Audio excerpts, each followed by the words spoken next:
Ludilabel, c'est une start-up qui fabrique et commercialise des étiquettes nominatives pour marquer tout ce qui est vêtements et fournitures scolaires des enfants et des adultes en collectivité.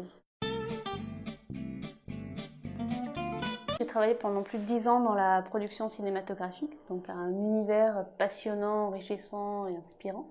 Mais à la naissance de mon premier enfant, j'ai eu envie de pouvoir gérer notamment mon emploi du temps, d'où l'idée de partir sur un autre projet. Et il se trouve qu'au premier jour d'entrée en crèche de ma fille, on m'a demandé de tout marquer, tous les vêtements et les objets, d'où l'idée effectivement de réfléchir à une solution innovante et plus moderne, de dépoussiérer ce marché de l'étiquetage, et c'est comme ça qu'est né Ludilabel. Notre cible, qui est la maman urbaine active et connectée, on coûte moins et surtout on n'a pas le temps.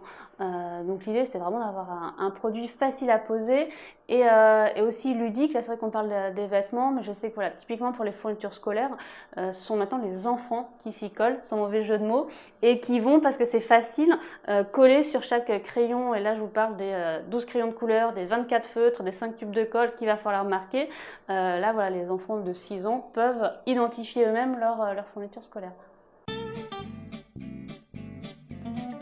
C'est important pour moi de mettre en avant les histoires, les réussites de l'entrepreneuriat au féminin, parce qu'il est là, il existe, et qui pour le coup, il y a une entraide, une volonté d'échanger, de partager, voire de transmettre voilà, ces réussites. Donc il ne faut surtout pas hésiter, notamment à réseauter et à participer à différentes conférences, débats qui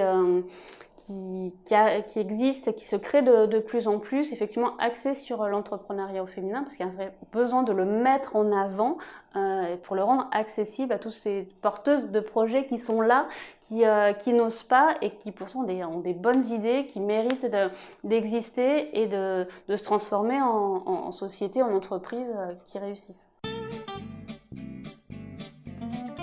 Le premier, c'est vraiment mettre en avant, rendre visible l'entrepreneuriat au féminin. Et le deuxième point, de gommer cette frontière Paris versus province. Ludilabel, on a implanté à Toulouse. Depuis Toulouse, on fabrique, on expédie dans plus de 80 pays dans le monde. On a pu créer des filiales à l'étranger. On se sent pour le coup épaulé, encouragé. Il y a une bienveillance de la part de la ville de Toulouse et de la région Occitanie. On n'a aucune raison de remonter à Paris. Au contraire, on a envie ce dynamisme. Il y a énormément de start-up en Occitanie comme ça qui fonctionnent, qui sont des success stories. Voilà, c'est plutôt envie de se rendre visible et de devenir, on entend parler la deuxième ville après Paris, enfin la deuxième région pardon, après l'Île-de-France des start-up en France. Pour le coup, le vivier est là, il n'y a plus qu'à. J'invite toutes celles qui ont des projets en tout cas à tenter l'aventure.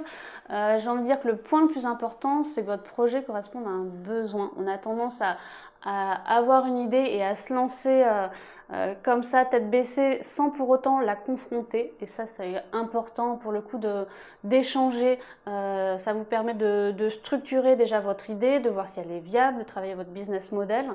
Et j'ai envie de rajouter, n'hésitez pas à réseauter. Moi, je fais partie du groupe Connect Earth qui favorise tout ce qui est entrepreneuriat au féminin, et ça nous permet pour le coup d'échanger, de partager, même si on travaille dans des business qui sont totalement opposés. On va avoir des sujets communs qui sont le recrutement, les RH ou le développement à l'international. Ne pas hésiter à parler de leur projet, d'échanger. On a tendance, voilà, on se dit on a la super idée, on la garde pour soi, surtout on n'en parle pas et on avance, c'est une erreur.